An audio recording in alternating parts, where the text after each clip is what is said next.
Vote দিতে পেরে সত্যিই ভালো লাগছে। আমি যেহেতু নিউ কামার ফ্রেশার এখানে, তো আমার জন্য এটা খুবই খুশি ছিল যে আমি ক্যাম্পাসে আসার 2 মাসের মধ্যেই এরকম একটা উৎসবমুখর পরিবেশ পেয়েছি।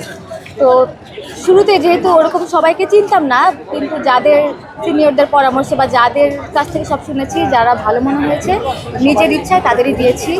আর উপস্থিতি খুবই ভালো। কালকে পর্যন্ত যেখানে অনাবাসিক আমি শুনেছিলাম যে সেরকম একটা সাড়া পাওয়া যাবে না, অনেকে আসবে না, কিন্তু সকাল থেকে দেখলাম আপ টিপ ডাউন টিপ আমাদের সবই বাস বাড়ানো হয়েছে আর সবার উপস্থিতি অনেক বেশি। রোকেয়া হলই এখানে অনেক মানুষ এসেছে। ভোট প্রদানের ক্ষেত্রে কোনো প্রকারের চাপ ছিল কিনা এই?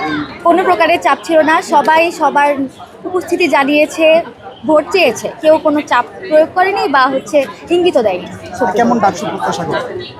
ডাকসু প্রত্যাশা করি যেখানে স্টুডেন্টদের সমস্যাগুলো সত্যিকার সমস্যাগুলো প্রকাশ হবে, আর সেগুলো নিরসনে যারা কিনা আসলেও পারবে তারাই যেন নির্বাচিত হয় সেটার প্রত্যাশা করি।